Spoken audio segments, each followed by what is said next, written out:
Hello students, good evening all of you. Today I am Sarve sir. I am going to tell you about the kinds of conjunction.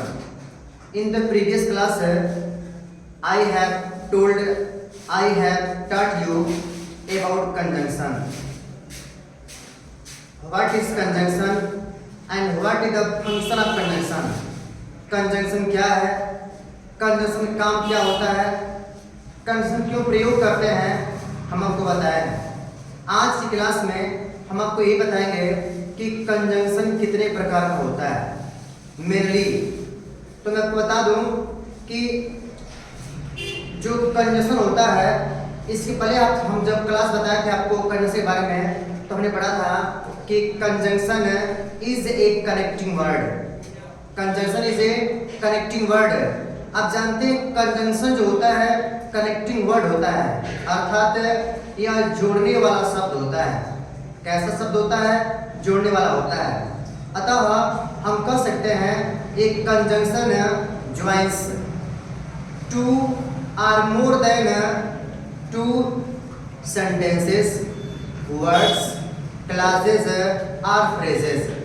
तो हम आपको बताए थे कि जो conjunction होता है दो शब्दों को जोड़ता है, दो सेंटेंसेस को जोड़ता है, दो फ्रेजेस को जोड़ता है और दो क्लासेस को जोड़ता है। राइट?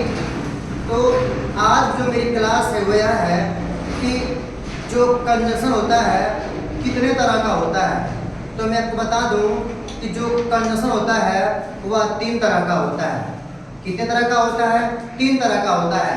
आप देख रहे होंगे जो पहला हमारा कंजंक्शन है वो है कोऑर्डिनेटिंग कंजंक्शन।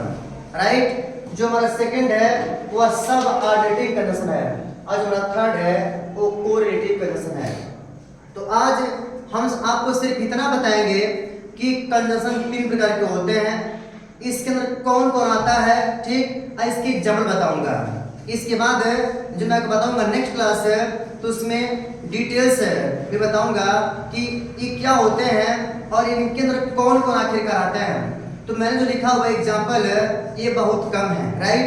इसके बाद और भी कंजंक्शन है जो मैं आपको बताऊंगा। राइट? तो आज मेरा जो पूरा मोटिव है, मेरा जो लक्ष्य है वह लक्ष्य है कि मैं आपको बताऊंगा कंजंक्शन कितने प्रकार का होता है। तो 3 प्रकार का होता है। राइट? मेनली उसमें आते कौन है ये मैं आपको बताऊंगा। राइट? तो देखिए, तो जैसे आप देख पा रहे होंगे लिखा है काइंड्स ऑफ कंजंक्शन। तो there are mainly 3 kinds of conjunction. मुख्य रूप से कंजंक्शन कितने प्रकार का होता है? 3 तरह का होता है। कौन? Coordinative conjunction, subordinate conjunction and correlative conjunction. Right? अब बात करते हैं कि जो कोऑर्डिनेटिव कंजंक्शन होता है इसके अंतर्गत कौन कौन आता है। तो अंडर कोऑर्डिनेटिव कंजंक्शन में जनरली देयर आर 7 कंजंक्शन। कितने कंजंक्शन होते हैं? 7 कंजंक्शन होते हैं। राइट? तो आप देख पा रहे होंगे इसमें लिखा है यानी क्या है AMDOYN। राइट? तो मैंने लिखा है पर इसमें आता है, इसके कौन आता है आपका? बार है, एंड है, नार है, बट है, आर है, यट है और क्या है? सो। तो जैसा कि आपको बताया गया है कि जो कंजंक्शन होता है, जो कंजंक्शन होता है 2 शब्द। अब मैंने आपको बताया है कि जो 2 शब्द होते हैं, आपका सब्जेक्ट भी हो सकता है, आपका ऑब्जेक्ट भी हो सकता है, आपकी वर्ब भी हो सकती है, आपका कंप्लीमेंट भी हो सकता है, 2 फ्रेजेस भी हो सकते हैं, 2 सेंटेंसेस भी हो सकते हैं। राइट? तो जो हमारा कोऑर्डिनेटिव कंजंक्शन होता है इसके अंतर्गत आर, एंड, नार, बट, आर, यट और क्या आता है आपका? सो आता है। राइट? तो देखिए मैंने यहाँ पे एग्जाम्पल लिखा हुआ है फार। अब फार मींस क्या होता है? फार मींस होता है क्योंकि। क्या होता है? क्योंकि होता है। तो देख रहे हो मैंने लिखा है he stayed here afar he was tired। तो ऐसा क्यों किया हम लोग? देखो एक सेंटेंस यह है कि ही स्टेड हियर, राइट। अब एक सेंटेंस क्या दिया पर है, ही वाज टायर्ड। तो आप देख पा रहे होंगे यहाँ पर एक कारण है और एक परिणाम है। तो जो कारण और परिणाम होता है वह कंजंक्शन से जुड़ जाता है। तो एक सेंटेंस हो गया, एक सेंटेंस हो गया, इन दोनों सेंटेंस से जोड़ कौन रहा है, फॉर। और मैंने आपको बताया है कि जिस किसी सेंटेंस में फॉर लग जाए वह क्या होता है, कंजंक्शन होता है। और कौन कंजंक्शन, कोऑर्डिनेटिंग कंजंक्शन होता है, राइट। फिर दिया हुआ एंड, यहाँ पे देखिए बताया गया है Ram and Shyam play, Ram and Shyam play. तो आप देख रहे हैं आप लोग कि राम एंड श्याम प्ले दिया है कि राम और श्याम खेलते हैं, राम एंड श्याम। तो अगर मैं इसको ऐसे कहूं कि राम प्लेज, आखिर में कह दूं श्याम प्लेज, श्याम प्लेज। आज देख रहे हो लोग कि हमारी वर्ब कैसी है, वर्ब हमारी समान है और सब्जेक्ट कैसे है, सब्जेक्ट अलग अलग है। तो ये भी बात याद रखिएगा कि जो हमारा कंजंक्शन होता है जब कभी भी जोड़ता है तो जुड़ेगा तो सब्जेक्ट को जुड़ेगा, जुड़ेगा तो वर्ब को जुड़ेगा, जुड़ेगा तो ऑब्जेक्ट को जुड़ेगा, जुड़ेगा तो फ्रेजेस को जुड़ेगा, जुड़े तो क्लासेस को जुड़ेगा। ये नहीं कि कहीं सब्जेक्ट को जोड़ा कहीं वर्ब को जोड़ा, तो ऐसा कभी नहीं होता है। जब भी जोड़ेगा समान वर्ड को जोड़ेगा, चाहे सब्जेक्ट हो, ऑब्जेक्ट हो, कॉम्प्लीमेंट हो, क्लासेस हो, ठीक ना, जो भी हो उसको समान जोड़ता है। तो देख रहे हैं इसमें तो प्रेडिकेट तो समान है, लेकिन ये भी आपका सब्जेक्ट, ये भी आपका सब्जेक्ट। अतः राम एंड श्याम, फिर क्या लग गया, प्ले। इसमें कौन जोड़ा है, दोनों को एंड जोड़ा हुआ है। एंड हमारा क्या इसमें है, कंजंक्शन। और किसको जोड़ा है, ये भी सब्जेक्ट, ये भी सब्जेक्ट। तो दो सब्जेक्ट को, दो सब्जेक्ट्स को कौन जोड़ता है, कंजंक्शन। ये हमारा क्या हो जाएगा, कंजंक्शन, राइट। फिर देख रहे हैं आप लोग, neither you nor I went, माने न तो तुम गए और न तो मैं गया। तो ये जो सेंटेंस है ना, इसको अगर मैं अलग अलग करूं तो you did not go, I did not go. तो you did not go, I did not go, ठीक। तुम भी नहीं गए, मैं भी नहीं गया। तो प्रेडिकेट हमारा समान है, लेकिन हमारा सब्जेक्ट कैसा है, डिफरेंट है। अतः यहाँ पे नाइदर, फिर क्या लगा हुआ है, नार। ये हमारा क्या हो जाएगा, आपका कंजंक्शन है। ये नाइदर डॉट डॉट नार, ये हमारा A B conjunction, A B के ये दोनों जोड़ा में होते हैं, राइट। फिर दिया है बट, बट मींस क्या होता है, लेकिन। तो कहते हैं आई एम स्लो, मेरी चाल कैसी है, धीमी है। बट मींस लेकिन, किंतु, परंतु। आई एम श्योर, मतलब मुझे पक्का क्या है, भरोसा है, राइट। तो यहाँ पे देख रहे हैं एक सेंटेंस यह हो गया और एक सेंटेंस यह हो गया। मैंने आपको बताया कि जो कंजंक्शन होता है सेंटेंसेस को जोड़ता है, वर्ड्स को जोड़ता है, वर्ब्स को जोड़ता है, क्लासेस को, फ्रेजेस को जोड़ता है ना। तब देखिए एक सेंटेंस यह, एक सेंटेंस यह, ये दोनों को जोड़ा किसने, बट। हमारा क्या हो जाएगा, कंजंक्शन। फिर अब दिया आर, आर मींस क्या होता है, अथवा। क्या होता है, अथवा। यहाँ पे दिया है डू, और फिर क्या दिया हुआ है, डाई। तो आप सोच रहे होंगे सर आपने तो यहाँ पर एक वर्ड यहाँ, एक वर्ड यहाँ जोड़ दिया, तो दो वर्ड जोड़ दिया। नहीं, मैं दो सेंटेंस को जोड़ा है। किसको, जैसे कहते हैं ना कि डू, डू मींस करो, और डाई मींस मर जाओ। करो, इसमें क्या दिया है, मर जाओ। तो जब ये इंपरेटिव सेंटेंस है, और जब इस इंपरेटिव सेंटेंस जोड़ते हैं ना तो होता है इसका तो करो या मरो। तो जब दो सेंटेंस हैं, एक सेंटेंस यह और एक सेंटेंस यह, अब तो किसको जोड़ा है, आर, करो अथवा मरो, ये इसका अर्थ होता है, राइट। फिर दे रहा है एट, ये मींस क्या होता है, तो भी या अभी भी, इसका अर्थ होता है तो ही फेल्ड, वह क्या हो गया, वह फेल हो गया, असफल हो गया। he hoped to pass, वह पास होने की उम्मीद करता था। तो एक सेंटेंस यह, एक सेंटेंस यह, और दोनों को जोड़ा किसने, yet। तो हमारा क्या हो जाएगा, कंजंक्शन, राइट।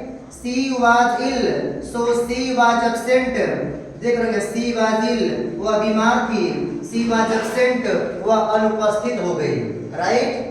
तो एक सेंटेंस या एक सेंटेंस या जोड़ा किसने, सो। तो सो हमारा क्या हो जाएगा, कोऑर्डिनेटिंग कंजंक्शन, राइट। अच्छा, आप लोगों की सुविधा के लिए एक ट्रिक है कि आप इसको याद कर लेंगे। हैंड बॉयज, ठीक है। तो जिस किसी सेंटेंस में F means for, A for and, N for nor, B for but, O for or, Y for yet, S for so, जब भी ऐसा को दिख जाए आप क्या बोलेंगे उसे कोऑर्डिनेटिंग कंजंक्शन, राइट। अब आते हैं किसमें, सबऑर्डिनेट कंजंक्शन। सबऑर्डिनेट कंजंक्शन, तो जो सबऑर्डिनेट कंजंक्शन होता है उसमें कौन आता है आपका इफ, फिर कौन दैट, फिर आपका व्हेन, फिर आपका आता है क्या एज इफ, फिर क्या आता है देन, फिर क्या आता है आपका एज सून एज।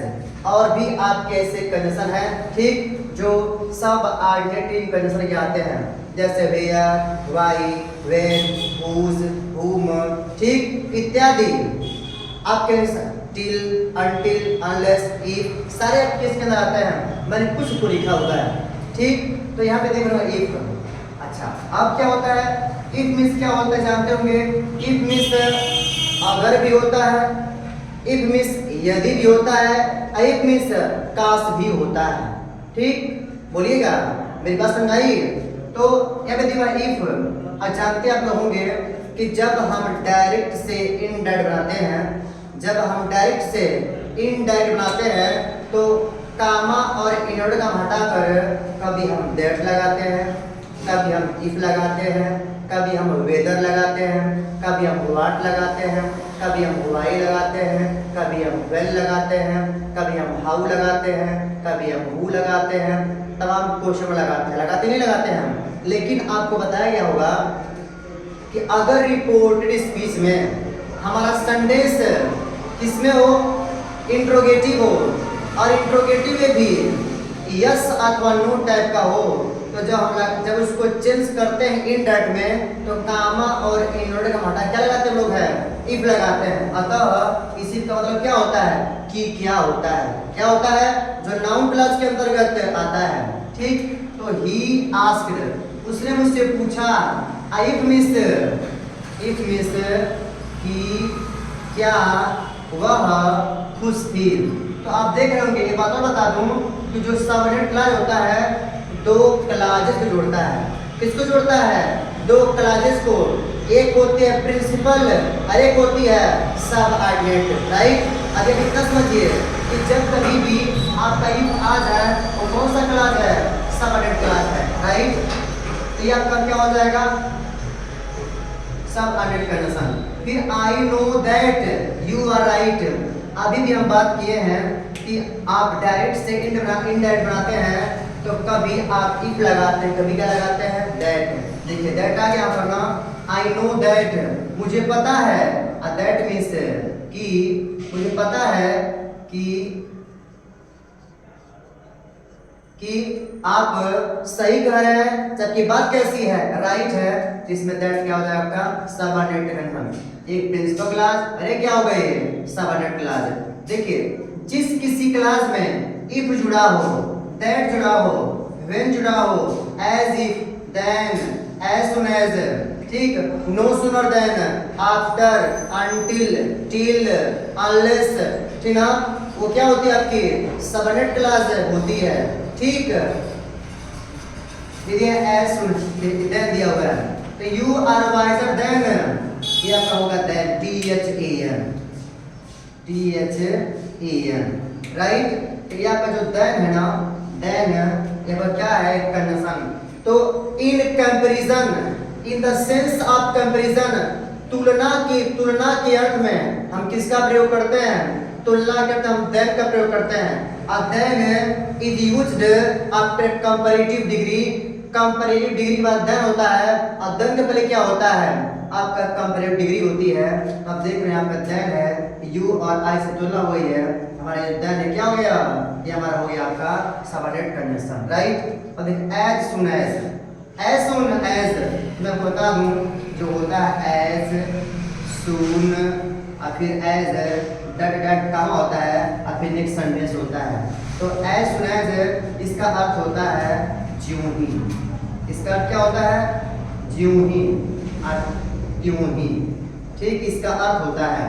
तो as soon as I enter the class, जैसे मैं कमरे में प्रवेश किया लड़के क्या हो गए, खड़े हो गए, राइट। अब देख रहे हैं क्या दिया हुआ है, एज सुन एज, जो किसके अंतर्गत आता है, सबऑर्डिनेट कंजंक्शन के अंतर्गत आता है, राइट।